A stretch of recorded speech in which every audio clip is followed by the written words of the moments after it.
Fala galerinha, beleza? Professor Tarcísio aqui. A nossa aula de hoje será sobre funções oxigenadas. Agora então estamos entrando em um novo conteúdo. Hoje vamos conhecer quais são as funções oxigenadas. Então vamos entender o que é uma função oxigenada. Então, as funções oxigenadas, elas incluem nos compostos, tá? Além do carbono e do hidrogênio, elas também possuem o oxigênio, né? As principais funções oxigenadas são o álcool, o éter, o fenol, o aldeído, a acetona, o ácido carboxílico e o éster. Depois do carbono e do hidrogênio, o oxigênio é o elemento químico de maior presença nos compostos orgânicos. Muitos compostos oxigenados têm importância, por exemplo, biológica, como, por exemplo, o açúcar, né, a glicose, o amido, a glicerina e o colesterol e outros ainda que têm várias outras funções. Então, vamos ver as principais funções oxigenadas. Álcool, né, ou os alcoóis. Esses são formados por hidroxilas ligadas a carbonos que realizam apenas ligações simples. A hidroxila, né, ou o grupo hidrox, é uma ligação entre um oxigênio e um hidrogênio, né, saturada, né, numa ligação simples, porque só pode ser simples, que é ligada a um carbono saturado, também uma ligação simples.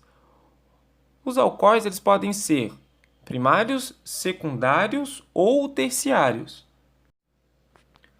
Elas serão primárias ou primários quando ligados apenas a um átomo de carbono, secundários quando ligados a dois átomos de carbono e terciários quando ligados a três átomos de carbono. Os principais tipos de álcool, né, os mais conhecidos, é o etanol, né, esse presente nas bebidas alcoólicas e o combustível, né, e o metanol, né, que é utilizado como solvente, geralmente. Aldeídos. Vamos lá. Os aldeídos, eles são constituídos por compostos orgânicos alifáticos, aqueles de cadeia aberta, ou aromáticos. Tranquilo? Eles apresentam carbonila em sua composição. Mas, professor, o que é carbonila? A carbonila é uma ligação dupla entre um carbono e um oxigênio, tá? A qual se localiza sempre nas pontas da estrutura molecular, ou seja, essa dupla ligação que vai ligar um carbono e um oxigênio sempre vai estar nas extremidades da molécula. Como aldeídos presentes no cotidiano, nós podemos citar, por exemplo, aí os desinfetantes, medicamentos, plásticos, resinas, perfumes, tá? Entre outras coisas. Os três principais mais utilizados são o metanal, que é conhecido como formaldeído, o etanal, que é conhecido como acetaldeído, e esse que vocês veem na imagem, que é o propanal, também conhecido como propionaldeído. Cetonas. As cetonas são compostas por carbono numa ligação dupla com o oxigênio, a carbonila, a qual é encontrada no meio da molécula. Ó, agora, diferente dos aldeídos, nas cetonas a carbonila ela tem que estar localizada no meio da molécula. As cetonas, né, elas têm a particularidade de elas poderem ser simétricas, onde elas podem ter radicais idênticos, ou assimétricas, onde elas podem ter os radicais, né, as ramificações diferentes, tá? Elas são classificadas de acordo com o número de carbonilas que elas possuem. Então, elas podem ser monocetonas, onde só tem uma carbonila dentro da molécula, ou policetonas, onde vão ter duas ou mais. As cetonas são utilizadas geralmente como solventes. O mais comum é aquele utilizado para retirar o esmalte das unhas. Fenóis ou fenol. Então, os fenóis são compostos por carbono e hidrogênio ligados a um grupo hidrox, lá, uma hidroxila.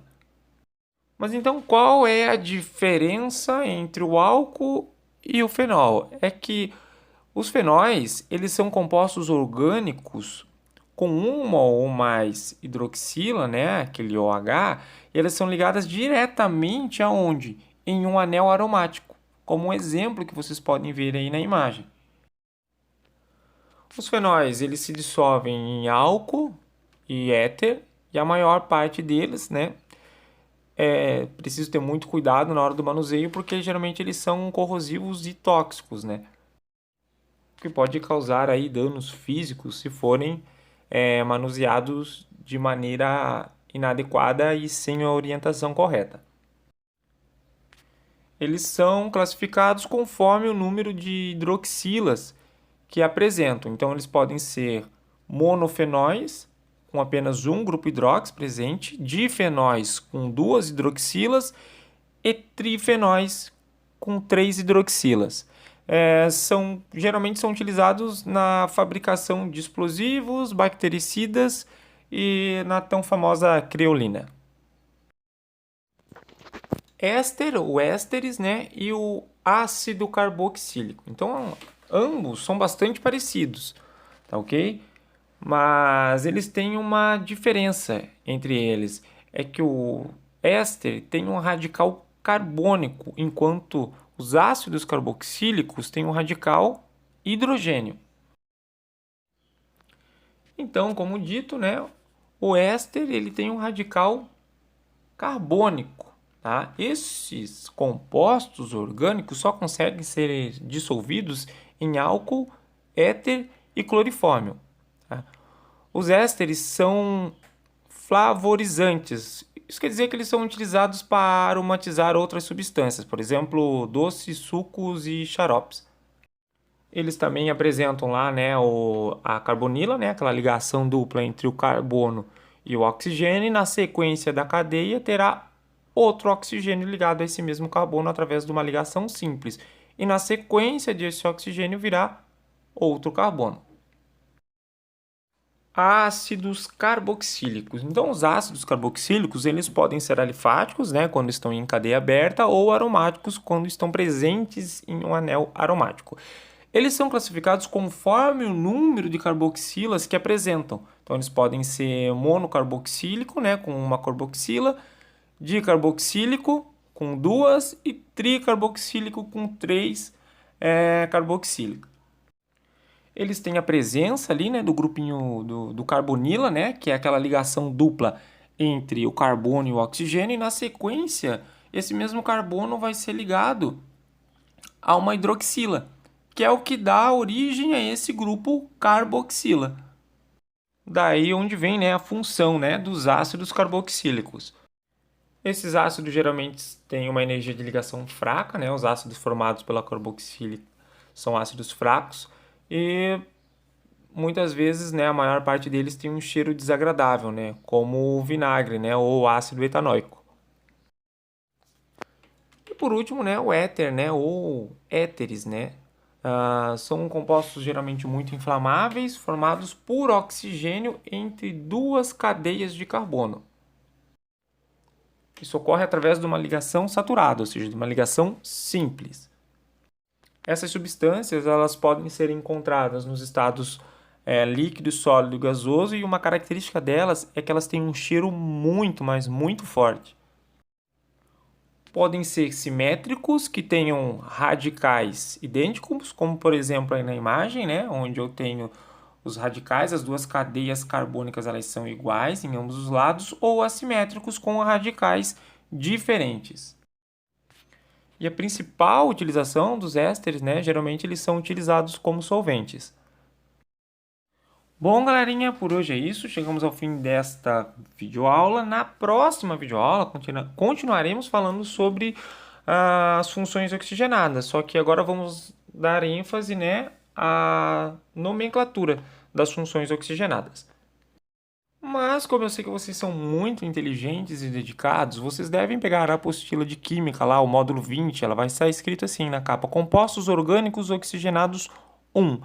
Vocês devem fazer a leitura do capítulo 1, após fazer a leitura do capítulo 1, vocês vão lá nas páginas 8 e 9 e vocês vão fazer as atividades 1 e 2. Tranquilo? É isso, um abraço e bons estudos.